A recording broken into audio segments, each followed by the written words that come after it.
Good morning, Chairman. We're now live. Thank you, Tom. Good morning to you all, and welcome to this Pensions Committee.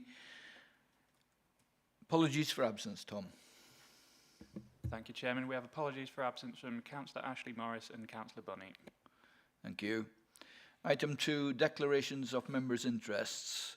Have you any interest to declare? Yes, Steve. Thank you, Chairman. As a deferred and active member of the Lincolnshire Pension Fund. Thank you, Steve. Councillor Paul Key. Yeah, thank you, Chair. I'm drawing on my pension now after finishing work, so the scheme. Thank you. Councillor Mark Allen.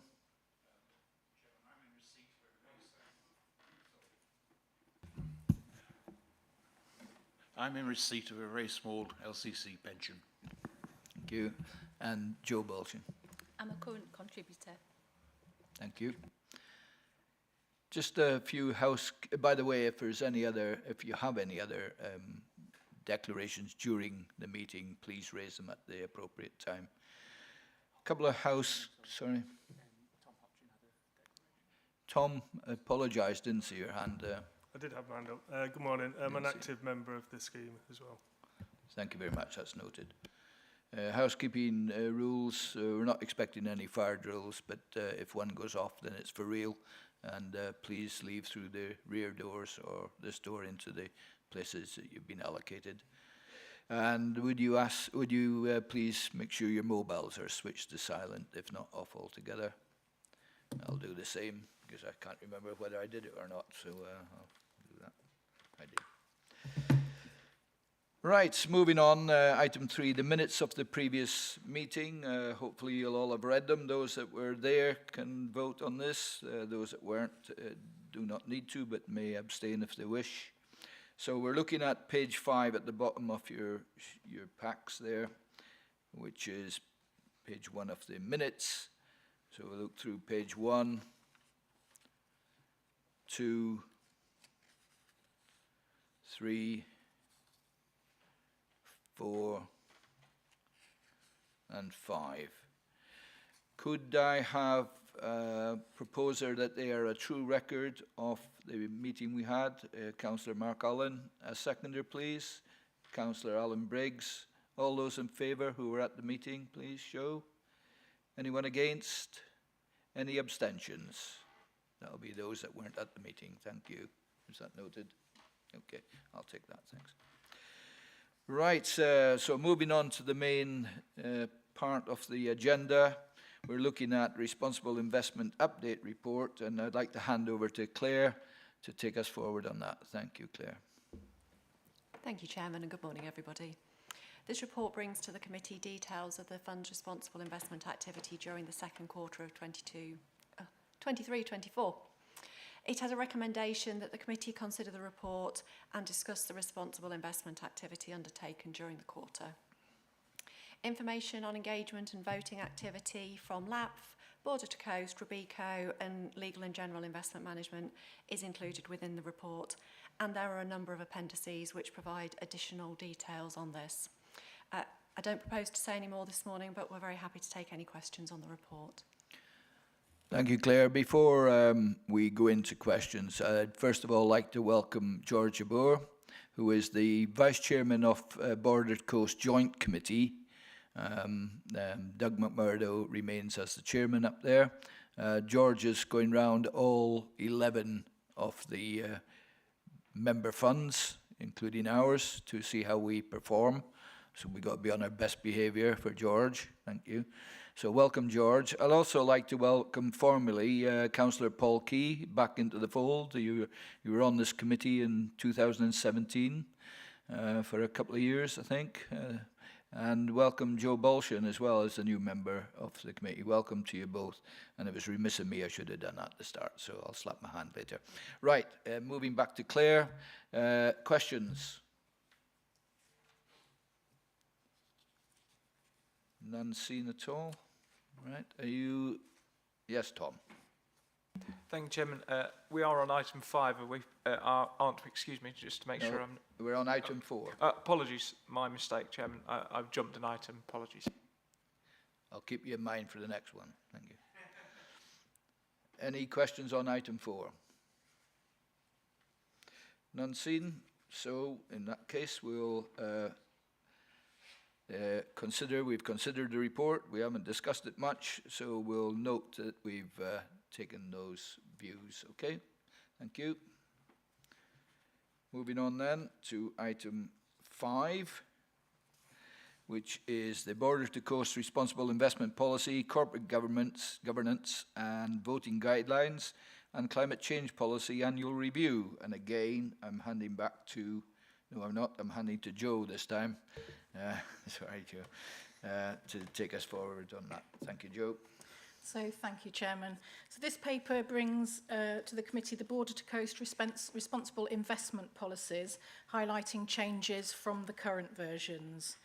It does have a recommendation that the committee consider the proposed Border to Coast Responsible Investment Policy, Corporate Governance and Voting Guidelines and Climate Change Policy, and also that the committee agrees to align the Lincolnshire RI policy and voting guidelines to Border to Coasts.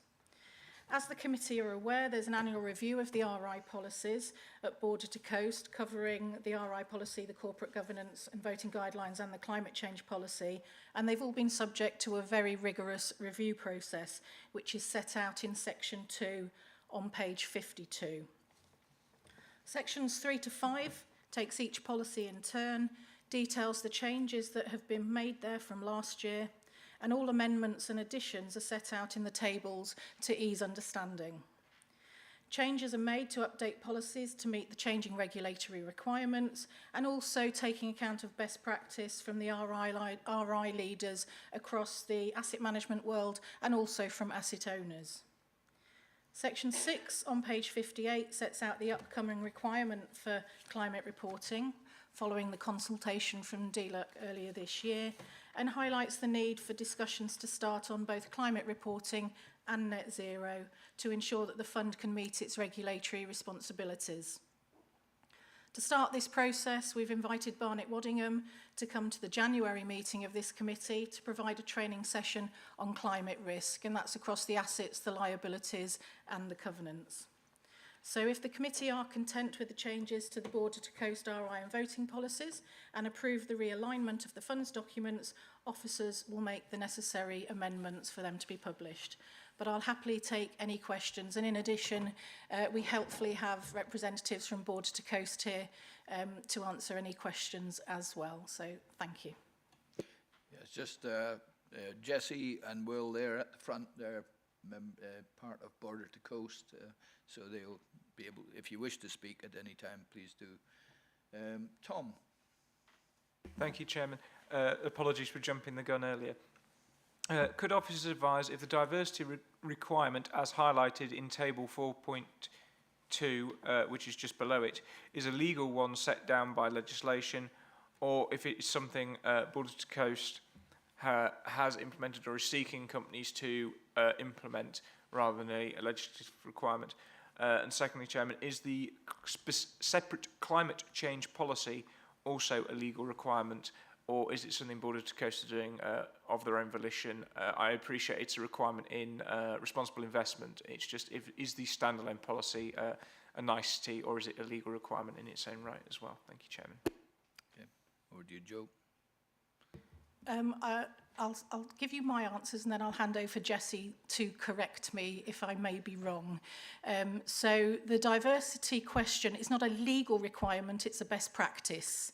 It's an expectation that to get that diversity of thought, you need diversity of people. So the second question about the climate change report, I shall hand over to Jessie. So that is us fulfilling our legal obligations early. So that's our TCFD reporting, which we've began ahead of time, and we've had that in place for a couple of years. So we now do the climate change reporting as part of that. Please do. Just to understand, that's basically part of the new legislative requirements that's being, shall I say, imposed on yourselves as part of the pooling for government pension funds, basically. So it wasn't a previous requirement, but it now is under the new legislation. Is that correct? It's not because they're an asset pool for the LGPS that they have to do that. The TCFD reporting is across the whole of the private sector. This is where I mentioned about the climate reporting requirements. There was a consultation earlier this year. So at the moment, LGPS are actually behind the curve, where normally we are ahead of it, but we don't yet have the same TCFD reporting requirements, but they are expected to come in for the 23 was originally 23-24 financial year to be ready for December 24. It's now expected to be 24-25 to be ready for December 2025. So that then will become a regulatory requirement for us. Okay, thank you. Councillor Mark Allen. Thank you, Chairman. As might be expected, I remain very uncomfortable with all these sorts of issues, and it does seem as though whatever the requirements are, we try and put them into black and white as much as possible. I also remain uncomfortable that that the overriding, in my view, requirement of this committee, which is to maximise the benefits to the pension fund and the pensioners, does not necessarily appear, even in terms of the balance between RI and ESG and that requirement. It does seem as though now that we move solely to one side of it, and I've yet to see any evidence that suggests what the impacts of that might well be on terms of overall investment in the fund. So I remain unhappy. It's a statement as opposed to a question. If I could just come back on this, obviously this isn't, in reading the documents, this is not just about climate change. There is a climate change policy, but the aspects in there in the voting guidelines and in the responsible investment is all about ensuring that we are investing in long-term sustainable companies. Perhaps that might be a useful question to ask our manager when they present later on the funds that we invest in, how they manage that. But it is not about, as I've said numerous times, it's about ensuring we're investing in companies that are doing the right thing on the governance, on the social side, and also to ensure that they will still be there and able to be returning profits to shareholders in 10 years' time. And I'm afraid that's the stock response we always get when this question is raised. I would like to see some evidence at some stage that this sort of policy actually does protect the investments of the pensioners. Yeah, I think we can do that. We have provided it previously with company-specific examples, or where their share price has been heavily impacted when they have not met the requirements, particularly on the governance and the social side. So absolutely, we can ask Border to Coast to provide us some examples to share with the committee again. And a little more than simple examples. I'm talking about the fund as a whole, and not simply what happened to Boohoo or whatever the company was called. I'll take that away and discuss with Border to Coast how we can do that, because for the fund as a whole, it is about the actual individual companies losing their value that then impacts the fund. But absolutely, I'll take that away and prepare something. Thank you. Mark, just over a week ago, Joe and I attended the LAPFF, that's the Local Authority Pension Fund Forum down in Bournemouth. And it would have been good to have some of you there with us, actually, because the sort of stuff that was coming up on that, and some excellent presentations on RI, ESG, etc. It would have been good for you to ask some questions on that, Mark. I would be delighted if you'd join the next one. I was meant to attend. I think I had a medical emergency in the family that prevented me from going. That goes for the rest of the committee as well. You are welcome to attend these conferences if you wish. We've got a few coming up again next year, of course, including the one at York, which is coming up, if I remember right, on the 18th of January. And for those that wish to go to that, please go through Joe's committee and she'll sort that out. Mark? And I am going to the York one on the 18th and Excellent. 19th, I think it is. I'm very happy to make the same sort of comments there. I look forward to those. Thank you, Mark. Any other questions? None seen? Well, thank you, Joe, for that. If we can move back to the recommendation, please, on page 51. Twofold. Consider the proposed Border to Coast RI policy, corporate governance and voting guidelines and climate change policy, and agree to align the Lincolnshire RI policy and voting guidelines to Border to Coasts. So we'll take both of those recommendations as one. Could I have a proposer that we agree with the recommendation, please?